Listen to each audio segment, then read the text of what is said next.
Tell us what separates Heritage Academy from your run-of-the-mill public school.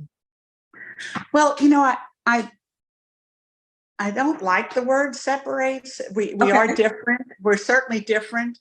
One is we're a school of choice.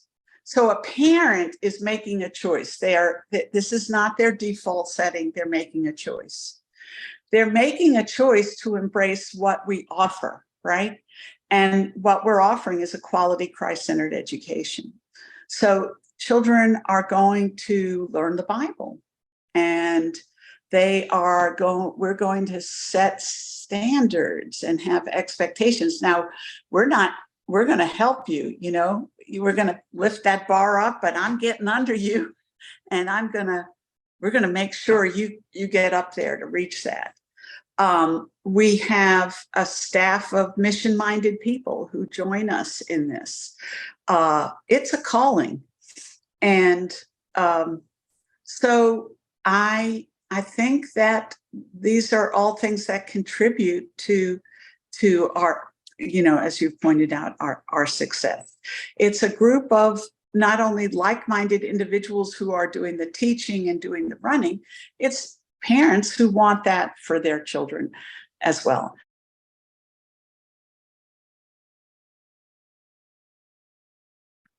Local Matters family, today we are joined by a guest that I have been trying to chase down for a while. She is Dr. Linda Tucciarone, and she has been in our community for a long, long time, involved in the field of education. So we have invited her in to continue our discussion on our continuing series related to whether schools are failing kids or kids are failing schools. How are you doing today, Linda? I'm well. Thank you so much for asking me to be here. Yes, thank you so much. I'm so glad that we were able to work this out. It is our tradition on Local Matters that we ask our guests to start off by describing something about themselves, just letting our guests know, our listeners know who you are, what your connection is to the field of education, where you're from, all that stuff. So please give us the overview on who Dr. Linda Tucciarone is. Thank you so much.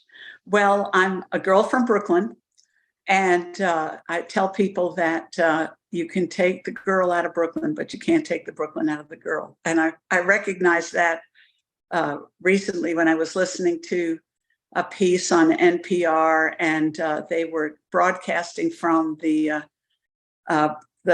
public library at Grand Armory Plaza, and we're going over the archives of Jackie Robinson, and how I wished I could have been there, but I thought, oh my goodness, I am a Brooklyn girl. So that's the first and most important thing to know about me. I'm the eldest child of 7, of a mother who was an immigrant and a dad who was a first-gen American, neither of whom graduated from high school. Hardworking couple, and had the opportunity in Brooklyn to attend an all-girls Catholic high school that was the premier high school, private high school in Brooklyn for girls, on a very generous scholarship. And really, it probably was the change, the redirection of my life. I lived in a neighborhood on my street alone where 150 children, but only one other child on that street attended college, and he lived right next door to me. And because I knew nothing about thinking about going to college, I went to the college he went to, which was a good thing, because the second day of class, I met my husband, the man who would become my husband of 46 years. I studied science.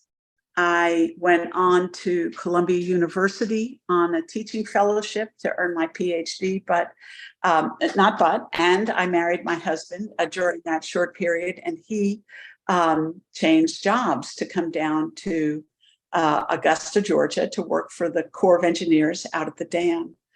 And so I came to initially work at the Medical College of Georgia and then to continue my PhD there. It was also in graduate school that I came to know the Lord Jesus Christ through the testimony of my major advisor. It was changed the rest of my life. I had my daughter at the end of completing my doctorate, stayed home, had my son 4 years later, stayed home with him until he entered first grade. And then at that time, instead of going back as a research scientist, which what I was had been my passion, had been what I trained to do, I entered teaching, and it was part-time, teaching science. And really, I think that's where my love of, I've spent a lot of time in school, a lot of time, either being the student or being the teacher, but that's where my love for children and their education, really blossomed. It was at the end of that, somewhere around 1997, 98, that I was leading a group of students in a community service project. We were tutoring children in an after-school program. And it was there that I became acquainted with the need for that many of our children in urban areas were experiencing for a quality education. It was there that I had the opportunity to tutor Ebony. And I've never met her since then, but Ebony, if you're out there and you all remember me, you are the seed that started Heritage Academy. And I tutored her, and we went over a worksheet, and the worksheet said was on the Martin Luther King March on Washington, and it was about his "I Have a Dream" speech. I said, "Ebony, what's your dream?" And she said, "Well, I want to be a nurse." And I said, "Great." And we talked a little bit about what you'd have to study to be a nurse. And I said, "What will it take to be a nurse?" And she said, "Discipline." Whoa, that's a really sophisticated answer for a fifth grader. And then she volunteered this. She said, "My mama doesn't want me to be like her."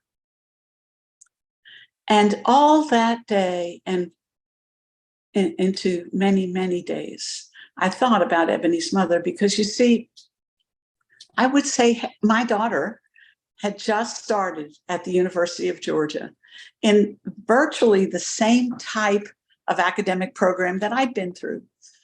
She was majoring in genetics. And yet I would say the same thing to my daughter that Ebony's mother said to her: "I don't want you to make my mistakes." It's not about my personality or my career choice. That's really what Ebony was saying. Ebony's mother was saying, "I don't want you to make my mistakes." I'd say that to my daughter. And then I started thinking, well, I wonder if Ebony's mother, now remember, this is 1998, 99. I wonder, I said, if Ebony's mother had a choice about where to send her child to school, would she take it? Now, I'm establishing that timeline because really it wasn't until 2001 that the United States Supreme Court ruled on the first voucher system about the legality of vouchers. And that was the Cleveland voucher system, and they ruled it legal. So really that opened the gateway to the whole issue of school choice throughout the nation. But it was not even, most people did not understand the concept of school choice. But that is the beginning of what became what is now Heritage Academy. So, and I used to say it was about Ebony, but really it was about Ebony's mother. It was about Ebony, the parent, having a choice about where to educate her student that was not dependent upon income. Okay. So that's how Heritage began. And now help me with this one. And also let's clarify for the audience too. Heritage Academy started. What was your official role? Were you called the executive director, head of I was school? called the executive director of the school because what makes us a bit different is we do a heck of a lot of fundraising. We are a nonprofit whose purpose is to provide education. So we, executive directors run nonprofits. And that was my title as founder. And and even today, my successor, because I have retired just in the end of June, my successor is still called the executive director. Okay. And so we began in 2001 we opened the door with 5 children in kindergarten, ended the year with 10. And last year we concluded the year with, I think, 245 students in the K-8 program and 110 in the Early Learning Academy, which is 6 weeks to 4 years old. Okay. And so starting in 2001, you were with the organization until this year, 2023. The conclusion of this year. And tell me, before you were in the nonprofit private school world, where were you? Were you I was a teacher. I was a teacher at a local private school. That's right. At a private school, you were in a private school environment. Okay. Right. So have you ever worked in a public school environment? I have not. Okay. Okay. All right. I was just curious about the differences. Now, and Heritage is considered a charter or not? No, we are not. People are often confused about that. A charter school is really a public school. It's a public school that has different kinds of oversight, but it still receives the majority of its funding through through the tax dollars. We are a private school. We are not funded through the state. Okay. And where does all that money come from? You mentioned fundraising. Does that mean that you're out knocking on doors and making phone calls? More or less. Not quite as literal as that, but 85% of our operating costs comes from donors. About half of that comes through the tax credit program. People usually locally refer to it as GOAL, though GOAL is only one player in that tax credit game. And I don't mean it game as it's frivolous. And then the rest is actually through direct donations, whether it's from individuals or foundations or businesses or churches. And then 15% is covered by tuition paid by parents.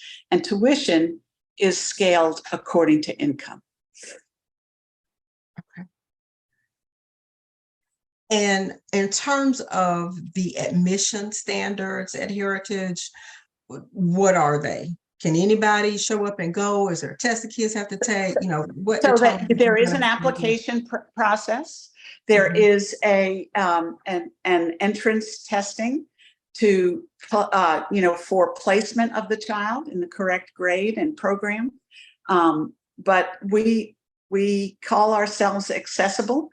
We don't have special ed, though we have a program called the Bridge Program, where we do some intensive intervention for those children who come to Heritage who are below grade level. And the parent is not charged additionally for those services. Okay. So what you're telling me is just to watch this evolution. You were happily teaching along, and then on a volunteer project, you encountered a student and her life changed your life. Correct. That's right. Happened. That's exactly right. The awareness of the need. We all, we live our lives, we rock along merrily, and then something happens to make us aware of what the lives of other people and what they need, and that's what happens. So yes, God, it was a God thing for sure. Excellent. And what do you do when you get ready to start a school? I'm just like, how do you even get started? I mean, what's the first step? That's what I said. I remember talking to my daughter at UGA at like midnight and going, I don't know how to start a school.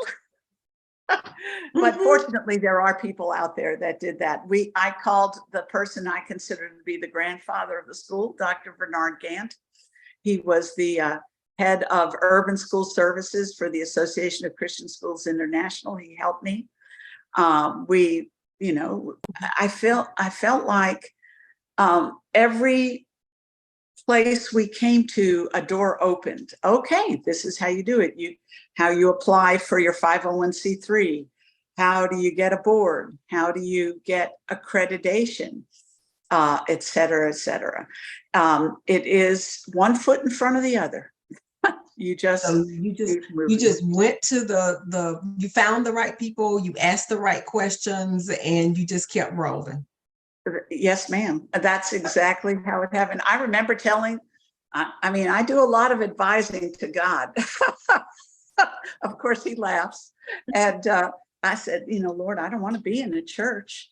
A church can, if people aren't part of that denomination, they may not come or they may not give. I don't want to be polarizing in that. Well, guess where we landed that first year? We landed in the fellowship hall of the Broad Street Baptist Church, who was, right there on East Boundary. And then, the school building we're in now, which is the old Houghton School. Well, Lord, I don't see how we can be in this place. It's a mess. It was, the roof was leaking, the windows were broken, blah, blah, blah, blah, blah. But, thankfully, I don't know everything, and God does. And so he has led all along the way. It's been a miraculous story. Yes, miraculous. I was thinking a blessed journey, but miraculous is just as good. It's wonderful. And just to show you how that is, I was preparing to appear before the commission on a variance issue, and I was ready to preparing myself. Just what kind of impact have we made? And for the first time, I added up our investment in the 2 city block area that we occupy, and that's $12 million. And that's just in real estate development and I don't mean that like we've put up new houses, but the amount of money, and that's all come from private dollars. And so that's miraculous, because trust me, I'm not a developer. I'm not a program manager. I'm just somebody trying to do what God is telling me to do. Let me also ask you this. Did you have any fundraising expertise at all when you took this on? None. Okay. It's sort of like me starting a podcast. I didn't know anything. I know. Listen, but you know what? Here's what people respond to: passion and integrity. I tell folks we're a come and see school. I think once you walk in the door of our school, you understand what we do and the means by which we're doing it. The school sells itself. You just got to get there. You just got to walk in the door. Excellent. So having done all that, having gone on this miraculous journey, having been led on this miraculous journey, best way to put it. Exactly. Thank you. You have achieved what many in our community consider to be very good success. Can you tell us what separates Heritage Academy from your run-of-the-mill public school? Well, I don't like the word separates. We are different. We're certainly different. One is we're a school of choice. So a parent is making a choice. This is not their default setting. They're making a choice. They're making a choice to embrace what we offer, right? And what we're offering is a quality Christ-centered education. So children are going to learn the Bible, and we're going to set standards and have expectations. Now, we're going to help you, we're going to lift that bar up, but I'm getting under you, and we're going to make sure you get up there to reach that. We have a staff of mission-minded people who join us in this. It's a calling. And so I think that these are all things that contribute to our, as you've pointed out, our success. It's a group of not only like-minded individuals who are doing the teaching and doing the running, it's parents who want that for their children as well. Now, sometimes a parent doesn't fully understand that because they're just looking for something different. They don't know all that's involved. It's not just a change of address, right? You're just not changing your child's address. You're changing the culture of expectation. You're changing how every day is run. We're going to be in close contact with you about, everything that's going on for your child. So, but we hold your hand in doing that. We're not dropping you in the end of the pool and saying, go ahead and swim. And, it's the deep end of the pool, not the shallow end. We're helping you all along the way. Okay. And I take it then there are people on staff aside from the teachers who are involved in that hand-holding role? Yes, absolutely. Okay. We have obviously administrative staff.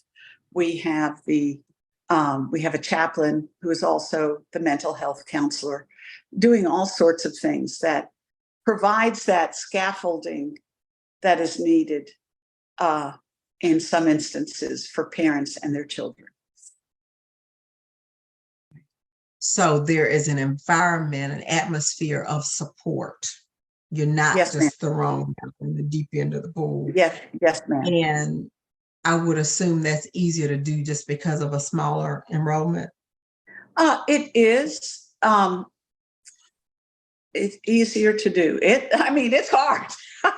Yeah, but it's still hard, but it's easier to do probably because you don't have 1,000 students, Yeah. Yes. And I agree with that. When you put in 1,000 students in a school, who's keeping track, right? So you need smaller pods of accountability, of being able to know that person. When grandma walks in the door in the front office, we know who she is. We know her name. Can we pray with you? How can I help you? What is it you need today? Being known, being seen, that's really important. Yeah, I'm sure it's very important to grandma, that she walks in and folks know who she is. Having said that reminds me of something that I didn't have on my initial list of questions, but I'm going to ask anyway.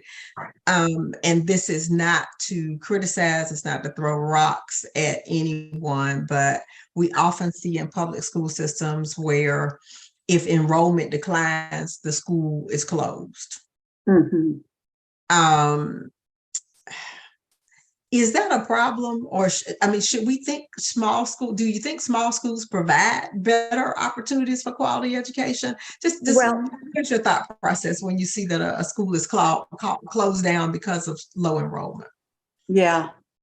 It's sad because they have built the edifice for a large enrollment, right? They've staffed for a large enrollment. So I don't listen, as someone who pays attention to the numbers all the time, I understand the struggle, but my thought has been we need schools within schools, a smaller group of, so, can there be a K-2 school and then a 3-5 school? They can be in the same building, right? But their oversight is closer in so that they're not too far removed. So they have that handle on what's going on for this child. How do we help? I think a big rethink has to be done on how schools work and operate, because, and I'm not throwing stones at Richmond County. I don't mean that. I think that's in general. And on how we do it. Children are, and I'm going to get to your questions, for which because I have thoughts on that. And maybe it needs to work. Wait till we get to those questions. For the title of our continuing series about who's failing who here. Are kids failing schools? Are schools failing kids? Both, neither. Please go ahead. I know you have 1,000 thoughts around those questions. Sure. So please go right ahead. So, when I thought about those questions, because of course you had sent them to me in an email, I was mulling them over, and then I was in my kitchen, and where I'm talking to you right now, and I glanced at this painting that my daughter gave me for Christmas many years ago, and I'm wondering if I can. Does that help at all? We can see it. Yes. Okay. Do you see that painting? Yes, we can. Let me hold this just right there. This is a painting by Leonard Jones. Are you familiar with him? I am not. Leonard Jones is from Lincolnton, Georgia. He is considered a folk or primitive artist. And in that, what that means is his themes are mostly folk art genre, and primitive only because he is not a trained artist. Many of his paintings are on discarded materials. So the painting you're looking at right there is on a tin roof, a piece of a tin roof. He also paints on scrap boards, etc. He sometimes doesn't even use a paintbrush. He'll use a stick of wood. Mr. Jones has become nationally known. President Bush has a painting of his. They hang in galleries all throughout the nation. And this subject matter has led me to the answer to your 2 questions. If you can notice, it's a family, a dad and a mom, and they're facing away from the artist. And then there are 2 children. The mom and dad have hats on, and they're headed toward a little country church. Can you see that? I can. That's the subject matter of the painting. And so now I'll just ease my arm and ease it down. So Janice, what I think about your 2 questions is we're asking the wrong question. And that is, I repeat them, are schools failing children, or are children failing schools? And I think we all have failed the children. Society has failed the children. And what do I mean by that? So I have 2 warts. I have a wart on my finger, and I have another wart above my elbow, and I pick at them and I scratch at them, and I remove the bump from my finger or my skin, and it smooths it out. But lo and behold, there it is again. There's the wart again. Both of them, they're back. Because I've never gotten to the root, the core of the wart, right? So we're looking, we look at disruptive students in in schools, or children failing to meet standards, or, we're upset with what a school is doing, but we're not really looking at the core issues that are causing these things. And that is the breakdown of the family and the ever increasing distance from the moral center that is provided by faith. I referenced 2 books in my talking. I just want to hold them up. Are they backwards? Can people really see them? No, I can see it, Agency. I see Agency.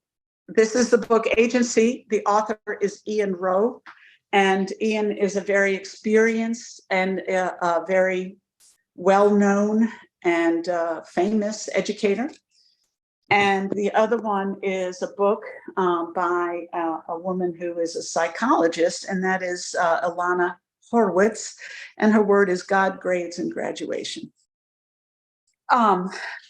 For Ian Rowe, what he says is that the data is out there for children growing up, regardless of socioeconomic status. Children growing up in a 2-parent home fare better in school, in society, in their careers, etc. Horowitz's work comes from her surveys and her research, and finds that children who grow up in families with what she labels religious restraints. Now, that's not handcuffs. What she's talking about is the guardrails, the boundaries that are provided for children because of the religious faith practiced in the home. And that children growing up in such families get more post-secondary education than children without them. So these are the core values, the core things. This is at the root of the problems. And when I say we've failed, schools are asked to solve the problems related to the breakup of the family. Think about that. They're asked to be the solution to everything, and then we tie their hands. We don't equip them to be able to do it. And of course, with the Supreme Court decision about removing prayer and religion from schools, all of that, that no longer is available to them. The other thing that Ian Rowe points out in his book, Agency, is that, he has this diagram where the child is at the center and there are circles emanating from that. The first circle is the circle of the family support. The second circle is the circle of the neighborhood support. And in that are things like not only literally your neighborhood, but your schools, the nonprofit agencies that are in that neighborhood to help, the after-school programs, all of these things that children, that's broken down. I don't know about Janice, I'm 70 years old and I grew up in Brooklyn. And my neighborhood, my neighbor was as likely to smack me across the head for misbehaving as my mother. And if they went and told my mother, I'd get it twice. Was everybody in the community religious? No, but they all operated by this common code, and I'm calling it the 10 Commandments, right? There was this common code of conduct, and everybody adhered to it. And if they weren't parading it out there for everybody to see, it was hidden, right? And they helped protect the children in that neighborhood from such things. We've taken That's all. Where's that gone? Where's that gone? I think about all of society used to work at protecting children. Do you remember when on TV, adult themed program didn't come on till after 9 o'clock? If it came on at all. If it came on at all, right? Because children were watching. I don't know about you, Janice, but I recall the adults that I was surrounded by, they'd often say, what? Not in front of the kids. Not in front of the kids.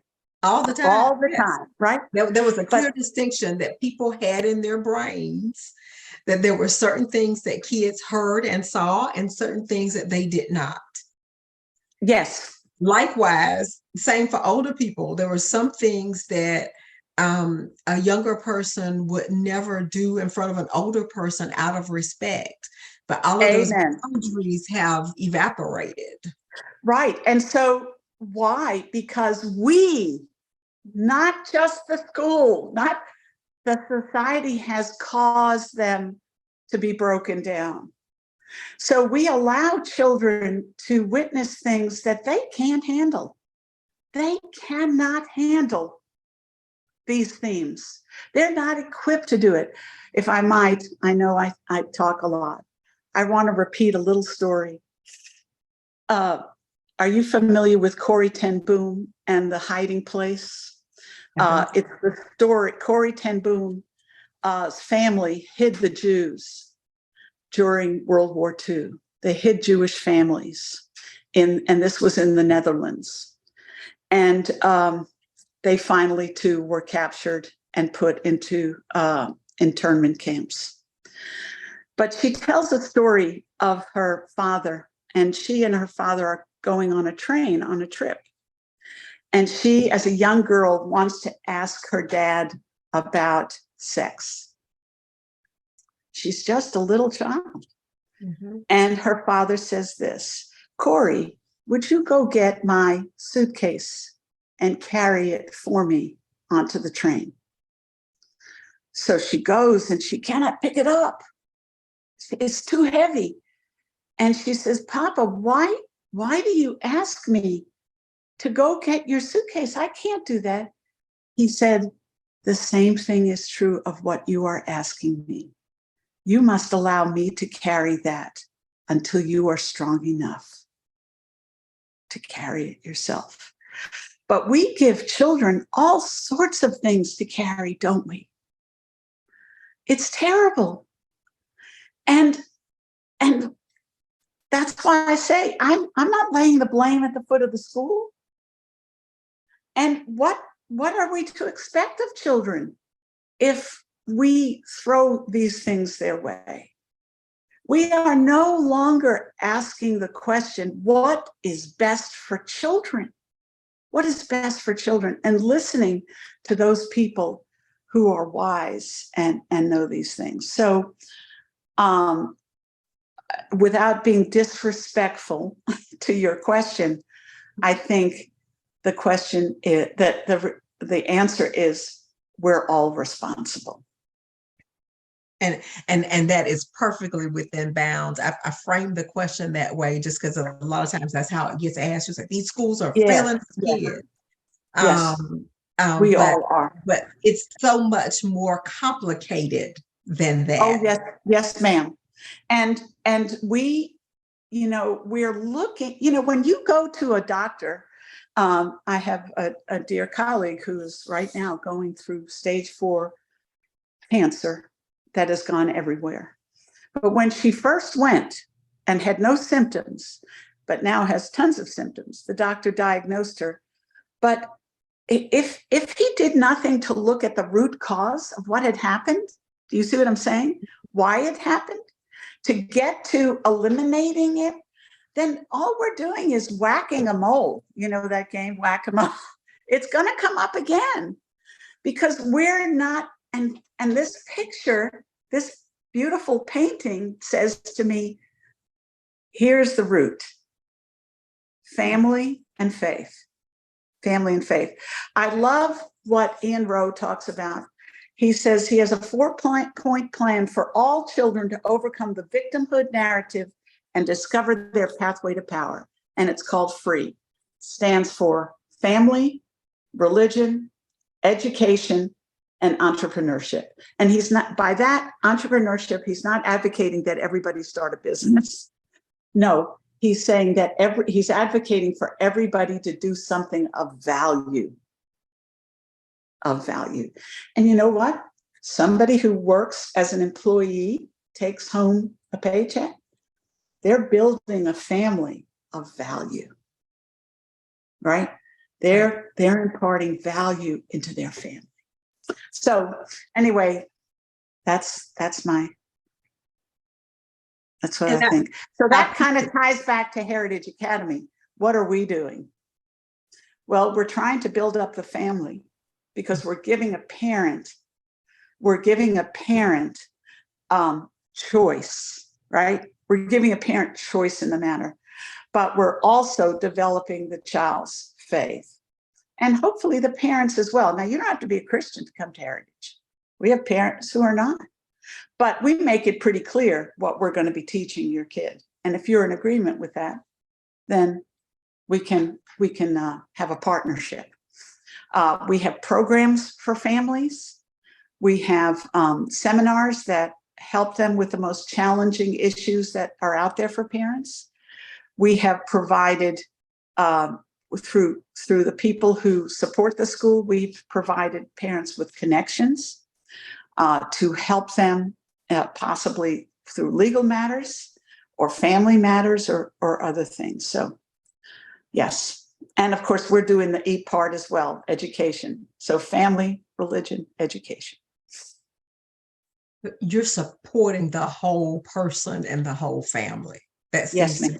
Key. Yes, ma'am. We're attempting to. It's not easy, but we're attempting. I know it's not. And you're basing that on what I'm taking from this conversation is the F words, faith and family. Yes, ma'am. Okay. As you say, we have all failed, and I certainly do not agree with that, do not disagree with that. Society has made some twists and turns in my lifetime. I'm about 10 years younger than you are, but I've seen those same changes take place. As we think about that, if we had any crystal ball, and I'm saying we because it's not just you, because we're coming from the same place, what could we be doing? Is it something related to policy making? Is it something related to what our religious institutions, our houses of worship should do? What could we be doing to place that emphasis on the F words, faith and family, so that we are not as broken as we see ourselves today? Yeah. So I look at a program called Release Time. Are you familiar with them? So Release Time, there's a law on the books. And believe me, I'm well aware of this, because when I was growing up in Brooklyn and going to Catholic churches, we got Release Time education was a legal arrangement that where public school children went to their local church and got religious training, what they called religious training. It's absolutely legal. Do you know that's legal in the state of Georgia? And so we have a nonprofit organization here in Augusta that's doing an awesome job of providing release time education. Parents are not coerced. They sign a document. Children are released for a period of time each day. They're escorted to a local church where they are taught God's word. And it's transformational. Janice, teachers and parents and even principals are reporting changes in children. You see, because what does that do? It provides you with the guardrails for life, doesn't it? This is the way, walk ye in it. It helps children know that they're loved and their purpose in life. And you can't take that away. So these are people of faith everywhere throughout this city, finding opportunities to share that with children. It's making a difference in the school. It's making a difference in the family. And then, I can't predict what will happen in the United States. Things, they're going to come to a head. I hope that they will look to the people of faith to help them.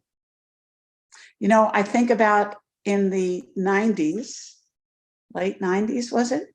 When the Soviet Union collapsed.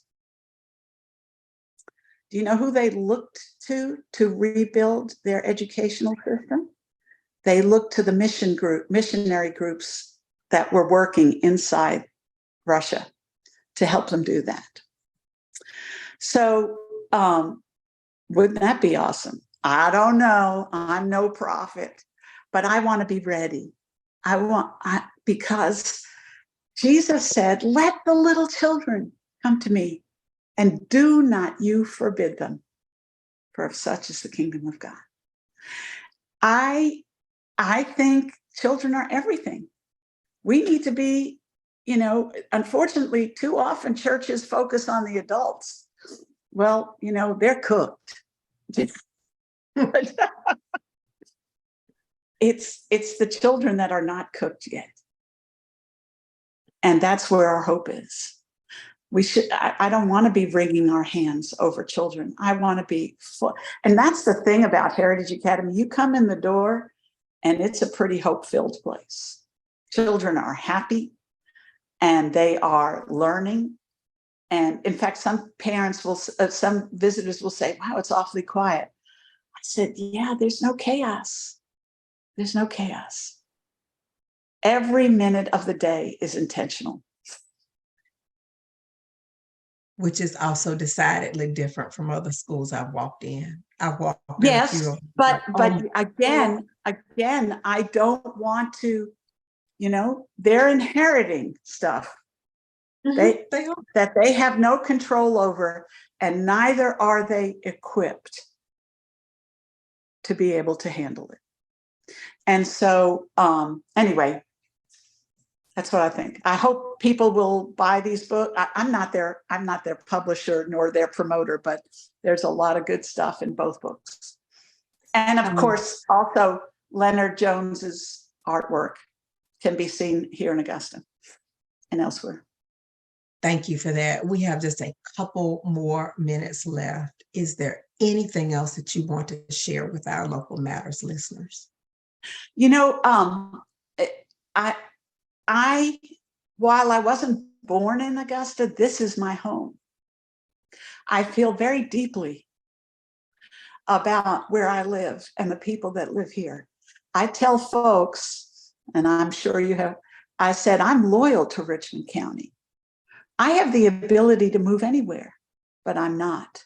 I'm staying here because this is where the action is. And I don't mean cultural or entertainment, but this is where God's going to be at work, because there's a lot of children here who are his children and they need help. Thank you so much for your willingness to assist people in our community. I am from Augusta and likewise intend to stay here for similar reasons.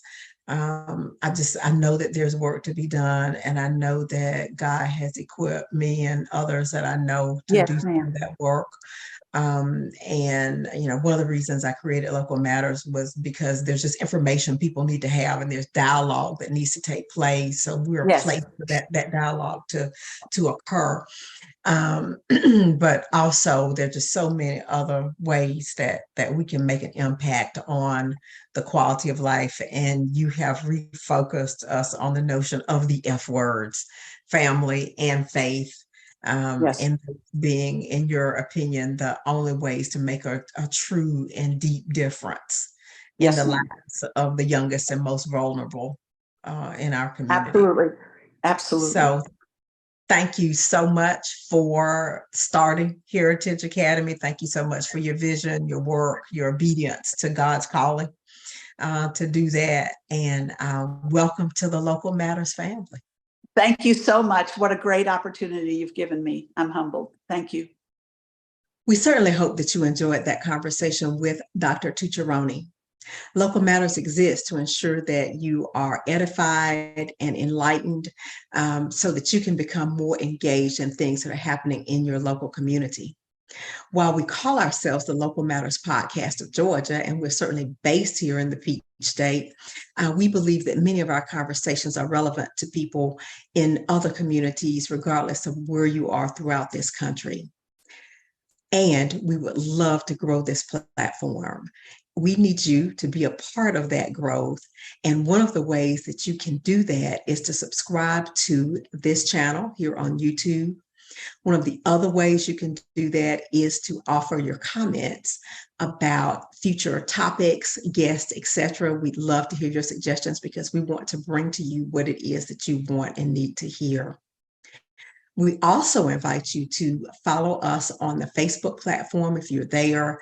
On Facebook, we post the podcast, links to the podcast, but we also post informative articles and various other things to stimulate your thinking about what role you can play in terms of improving conditions wherever it is that you live.